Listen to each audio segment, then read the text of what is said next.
Tu t'es déjà retrouvé face à quelqu'un qui parle avec une confiance incroyable, mais qui ne dit absolument rien de sensé? Tu sais, le genre de personne qui hausse la voix, s'anime, insiste et se plante de A à Z. Eh bien, psychologie en main, c'est pas juste de l'arrogance. C'est parfois un signe d'un QI étonnamment bas. Et aujourd'hui, on va décortiquer ensemble les vraies habitudes, celles validées par la science, qui trahissent en silence un manque d'intelligence. 1. La surconfiance sans compétence. On commence par un classique, le Dunning-Kruger. C'est quand quelqu'un a tellement peu de compétences qu'il ne se rend même pas compte de son incompétence. Résultat, ils parlent comme des experts, argumentent comme s'ils avaient lu 10 thèses, mais dès que tu écoutes vraiment, il y a zéro logique, zéro profondeur, juste du bruit. Le plus drôle, les gens intelligents, eux, doutent. Ils remettent leurs idées en question. Les autres, jamais. 2. L'absence de curiosité. La curiosité, c'est littéralement l'un des plus grands signes d'intelligence. Les personnes brillantes veulent comprendre.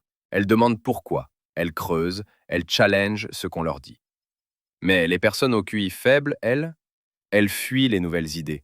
Elles se lassent vite, rejettent tout ce qui sort de leur routine et défendent leur ignorance comme si c'était un trait de personnalité. Parce que la vérité, c'est que apprendre les met face au vide. Le vide de ce qu'elles ne savent pas. Et ça, c'est inconfortable. 3. La pensée en noir et blanc. Le monde est complexe, mais pour certains, tout est 100% vrai ou 100% faux. Psychologie, on appelle ça la rigidité cognitive. Ces esprits-là n'aiment pas la nuance. Ils n'aiment pas le «ça dépend». Ils n'aiment même pas l'idée que deux choses opposées puissent exister en même temps. Alors ils rangent les gens en bons ou mauvais, les idées en vrai ou mensonges, et basta. Un monde simplifié pour une pensée simplifiée. 4. Le contrôle émotionnel catastrophique. Des études montrent qu'un QI faible va souvent de pair avec une faible intelligence émotionnelle. Ces personnes ne répondent pas, elles réagissent. Elles s'énervent vite. Elles se vexent pour tout. Elles parlent sans réfléchir, puis regrettent, ou même pas. Pendant que les gens intelligents observent, réfléchissent et ensuite seulement répondent. La différence, c'est littéralement la frontière entre la sagesse et le chaos. 5. Accuser les autres, toujours. Ça, c'est ce qu'on appelle le locus de contrôle externe. L'idée que la vie arrive aux gens au lieu d'être influencée par eux. Quand quelque chose va mal, c'est la faute de la société, des autres, de la malchance, du voisin, du chat, du climat, sauf d'eux-mêmes. Ils ne se remettent jamais en question, n'apprennent pas, n'évoluent pas. Et devine quoi? C'est exactement pour ça qu'ils restent bloqués. 6. Incapacité à supporter les opinions opposées. Pour eux, être en désaccord égale être attaqué.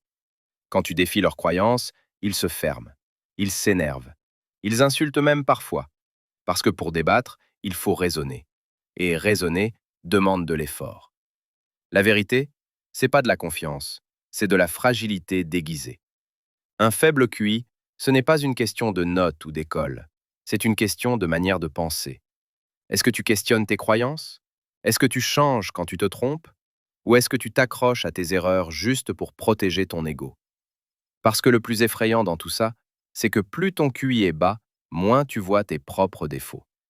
Mais si cette vidéo t'a fait réfléchir, ne serait-ce qu'un peu, tu fais déjà partie des gens qui progressent. Et ça, c'est déjà de l'intelligence. Si tu aimes comprendre la psychologie cachée derrière nos comportements, tu sais déjà quoi faire.